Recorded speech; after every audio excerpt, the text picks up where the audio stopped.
Hello everybody, and I'm here again at just after 6 p.m. on this lovely Saturday afternoon, very sunny and lovely and warm, to read from my novel Walking on Cinders. We are on chapter 32 now. This is the penultimate chapter of the book, just this one more to go, and then we have the epilogue. So the final reading from this novel will be on Monday evening when I'll read the epilogue of the book, and also a little information about the chained pews and about London as well.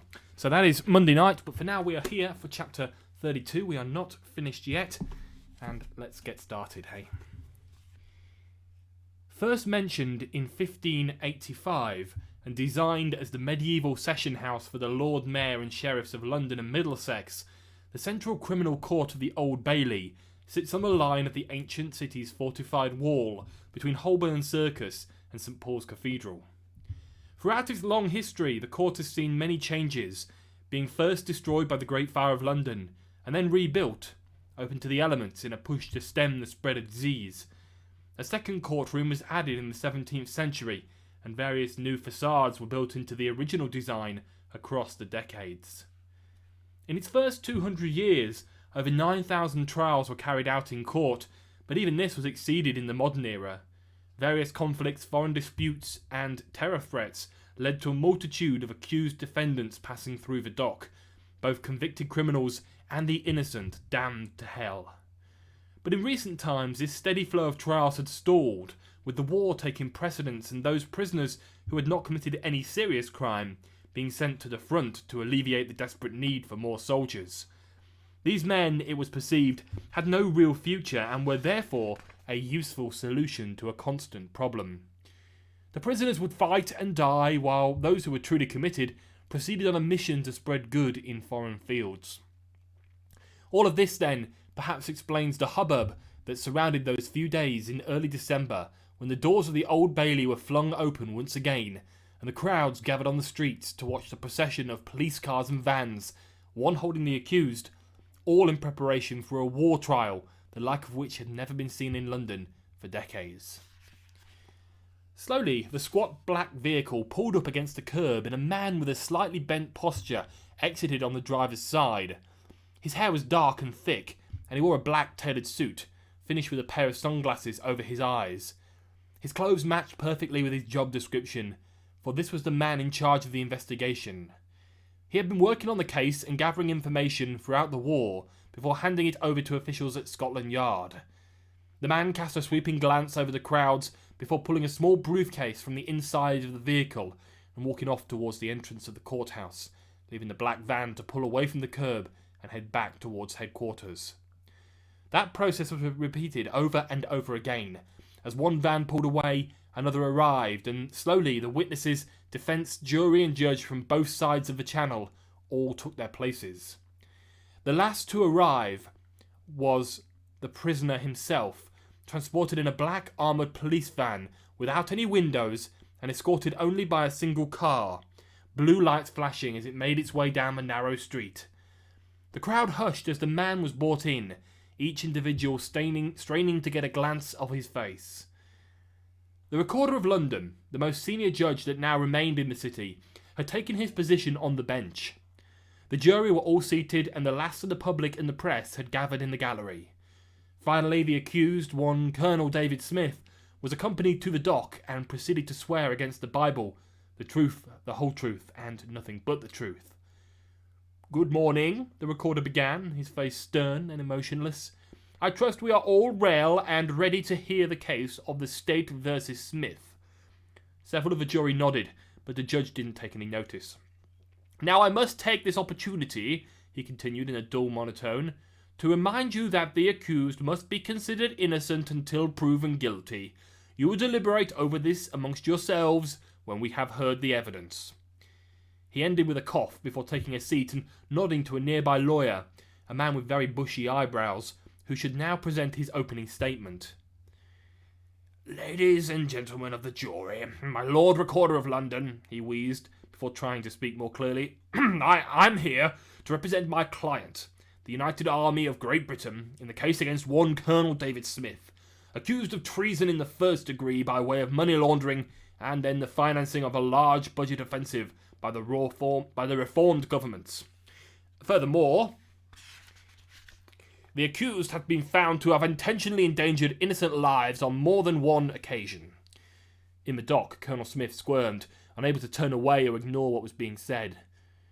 My lord, Colonel David Smith has been discovered, through a secret investigation carried out by a British general, now working in France, to have been financing the Reformed Army of the World for a period of 3 years prior to today's date. He did this by intentionally transferring money meant for his own troops into the bank accounts of Reformed leaders across the world. Furthermore, there is evidence to show that not only money, but ammunition, boots, and other equipment were also transferred between the parties. Both the jury and the judge were enveloped, but it didn't stop the second lawyer, a man wearing a threadbare corduroy suit, from speaking up himself. And how can you prove that my client was deliberately transferring the said items, and that they did not arrive from some other source? Or, more to the point, were not merely picked up from the dead and the dying? The first man smiled, realizing that he might have some kind of a fight on his hands here. We have the word of a leading United soldier, he replied strongly. He has told us that he shot and killed a man matching exactly this description, who was wearing United boots and had a United gun over his shoulder. That soldier will give his evidence in due course.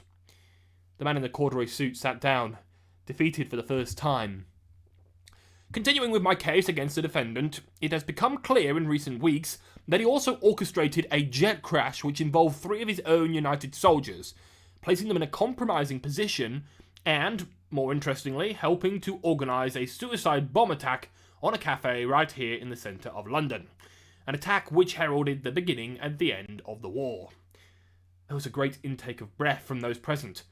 Could this man really have been behind the blast?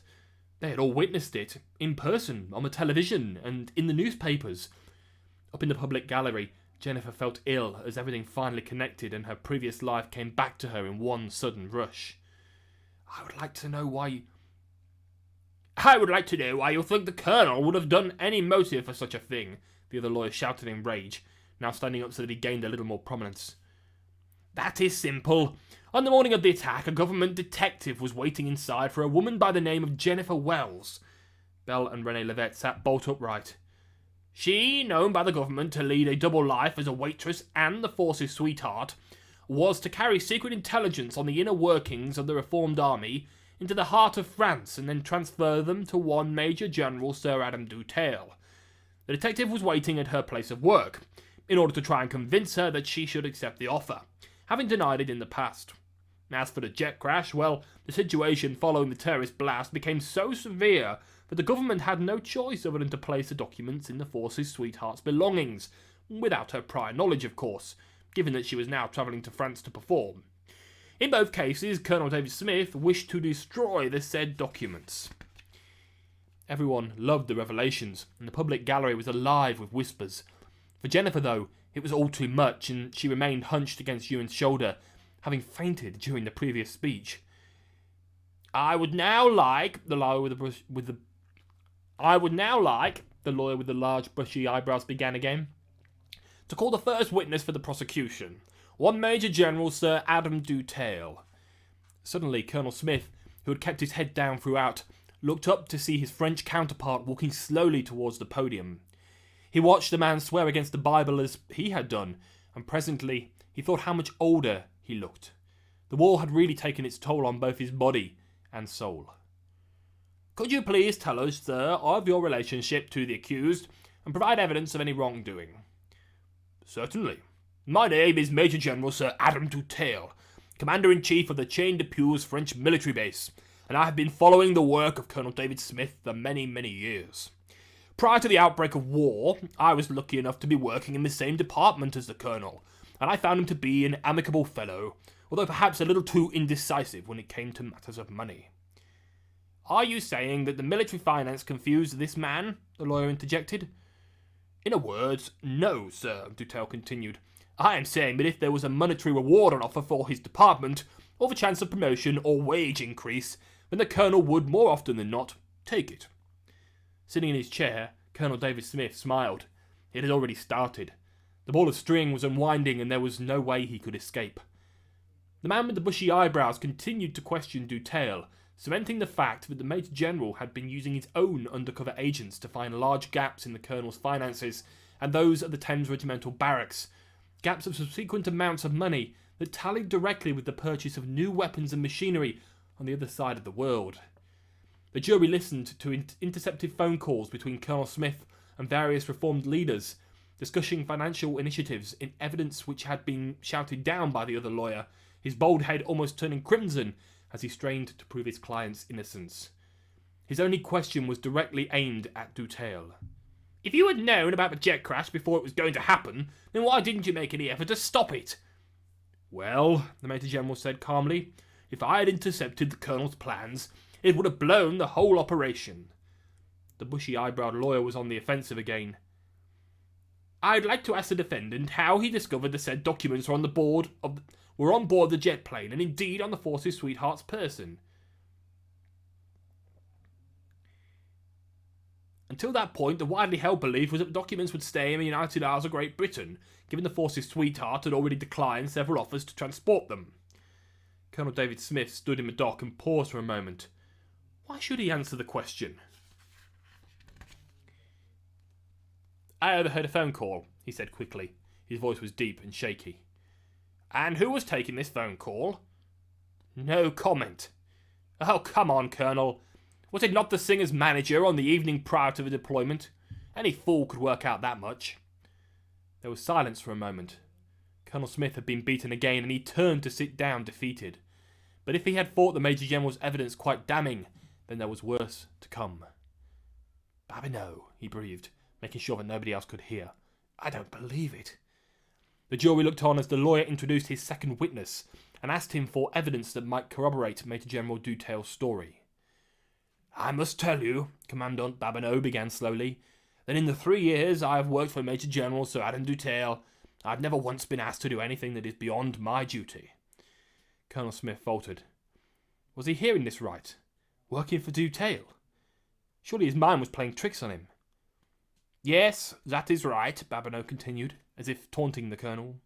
"I have been working for both sides, undercover and privy to the most personal of Colonel Smith's financial records. In turn, I have been relaying information to the Major General in France. Moreover, I recently secured the arrest of the accused outside the headquarters of Lennon's Bank plc. I can categorically quantify that the Colonel has directed many hundreds of thousands, if not millions of pounds, of British money into the hands of the reformed governments." Quickly, the whispers of the public gallery grew to murmurs of surprise, and they echoed all around the benches of the court. "However, I'd like to take this opportunity to tell the court that I am not completely pleased with my own actions. In recent weeks I have been the subject of a united investigation, the aim of which was to uncover any personal support for Smith's actions and a wider reformed victory. I'm glad that this investigation returned a negative verdict, and I will not deny that I have regular nightmares in which my actions on the battlefield are replayed. However, if I had died in battle, it would have put the whole operation in jeopardy, and my intelligence on Smith would be lost forever. But that doesn't mean I don't regret every kill that I made." Ewan Roberts was listening intently, surprised and humbled that this man had admitted his mistakes and was sorry for them. All around him, voices were getting louder as the public gallery traded rumours about what the current witness had done. "Order!" the recorder shouted, banging his gavel against the desk. "We still have to hear from 2 further witnesses for the prosecution, I believe." Next up was the most controversial piece of evidence, presented on behalf of one Chris Aston. "I would like the court to understand," the lawyer began with the bushy eyebrows, "that this is an account presented on behalf of a soldier who is too unfit to take the stand. Currently, he's recovering from injuries received on the battlefield." In the public gallery, Ewan Roberts, Jennifer, and the twins looked on in anticipation. "I speak as both a passenger on board the jet plane when it crashed and a soldier who witnessed the reformed use of United resources. At the height of the recent battle, I stood opposite a reformed soldier who wore United boots and carried a United gun." The bushy-eyebrowed lawyer looked up from his paper and smiled as his counterpart stood up to interject. "How did the reformed soldier come across my items? My witness writes that the reformed soldier appeared to have no recollection of being given any stolen items, and that he did not even seem to realise the items were of United origin. But he goes on to say that the serial number on the gun was similar to his own.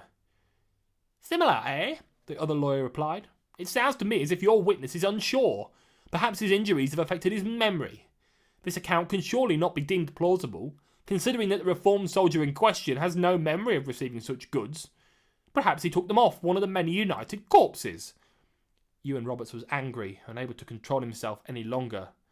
Chris would not lie, he shouted. Everyone was looking in his direction.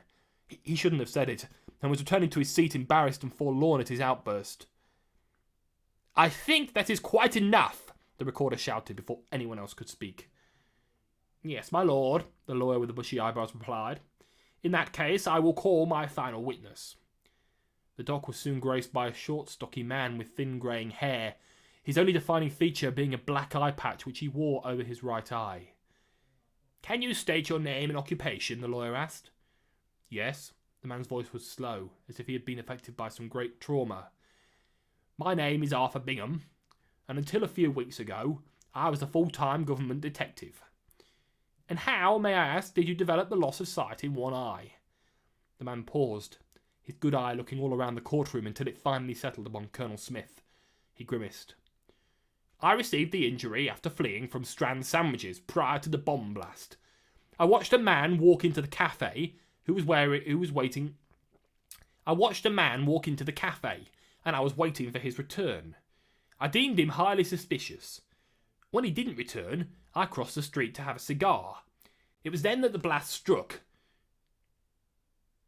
How do you know? The defender's lawyer piped up again, but he was cut off almost immediately. Is that all you can say? The counterpart replied, in a snide manner, followed by a short and hollow laugh. Order! The recorder called. I would like to ask the defendant personally, the bushy-eyebrowed lawyer began again, to suggest to the court his feelings at the time, and to ask what compelled him to support such an atrocity. Colonel David Smith thought this was a chance to repent. I fear I went too far, he began. Nobody believed him. At the time, I considered the support merely another facet to my current work. I didn't believe that anyone would discover my link to the attack, and it was in my interest to destroy the secret documents at that point in time. Well, now the enemy has surrendered, certain reformed officials are more willing to talk, the lawyer replied. If anything, this haphazard confession went against the colonel. Thank you, my lord. That will be all. Colonel Smith's fate appeared sealed. He would be found guilty for his sins, but not before the defence had taken the stand. My client, the accused, rebuts all indictments against him, the lawyer in the corduroy suit began in earnest. He hopes to prove his honour and strong moral conduct, both as a colonel and as a well-known adviser to the government. There were whispers in the public gallery once again. Having heard all the evidence against him, would this man really be able to uphold his own reputation? In the dock, Colonel Smith spoke against everything that had been said. He damned Dutale's morals and put forward a strong argument, but even he had to admit the future looked bleak. We will now hear from the witnesses for the defence, the recorder's voice boomed around the court, and for a moment everyone looked around. The lawyer in the strange corduroy suit was waving his hand in the air. Yes, the recorder inquired. Well, my lord, the lawyer replied, feeling almost under duress. Seeing as many of my client's colleagues work for the various reformed governments, I feel it might be counterproductive to ask them to give evidence here today. Are you suggesting that your client fraternises with such people? For if you are, I would consider that a good grounds for a conviction. Well, no, sir, I mean to say... The lawyer was lost for words as he realised what a grave mistake he had made. Again the recorder banged his gavel down and looked towards the jury. Taking what you have just said into consideration, I would call upon the defendant to make one final plea before we break and wait upon the jury's decision. In the dock, Colonel David Smith squirmed in discomfort. This was the final stand. He had been working on both sides, always hoping that his actions remained secret. First he had been asked to transfer just a little money, and then to fax through some top United documents to his reformed counterparts. The deception had continued in this way for many months. He had been a puppet of a corrupt government doomed to failure. And now he too was corrupt, broken by the very task that had been set up for him. Colonel David Smith of the United Army of Great Britain and the Thames Regimental Barracks in London, the recorder was speaking again now, you are charged with fraud and deception of the highest degree, and contempt in openly supporting a successful enemy plot to attack this city, and knowingly endanger the lives of 3 United soldiers and 1 civilian. How do you plead?" The colonel turned his head away. "Not guilty," he muttered slowly. The Recorder of London shook his head in disgust, and the lawyer with the bushy eyebrows raised them just a little more than should have been possible. "Right. Thank you, ladies and gentlemen.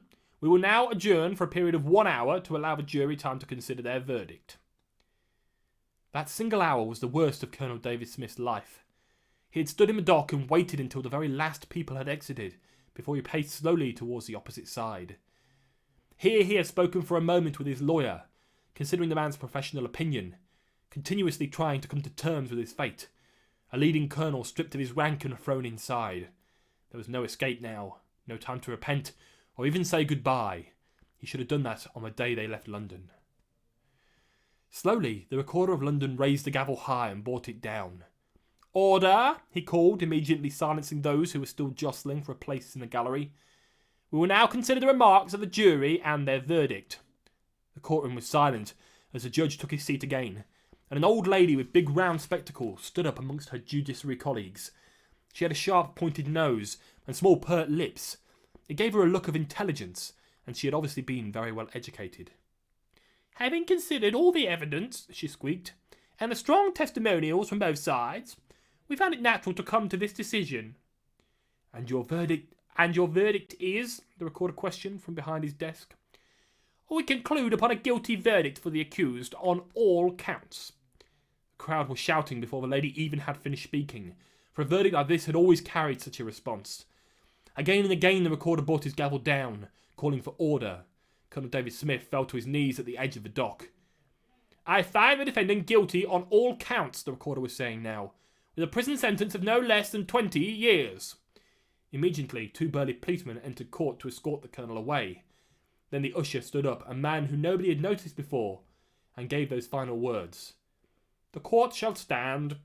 Everybody was on their feet, the Recorder already heading towards a single wooden door, his own exit, while on the opposite side, the policeman dragged a dumbfounded colonel out towards a waiting prison van. And so that is chapter 32 of my novel Walking on Cinders. And tomorrow I will be back with chapter 33, which is the final chapter of the book. And we will then read the epilogue at the end on Monday evening. Do hope you can join me for that tomorrow.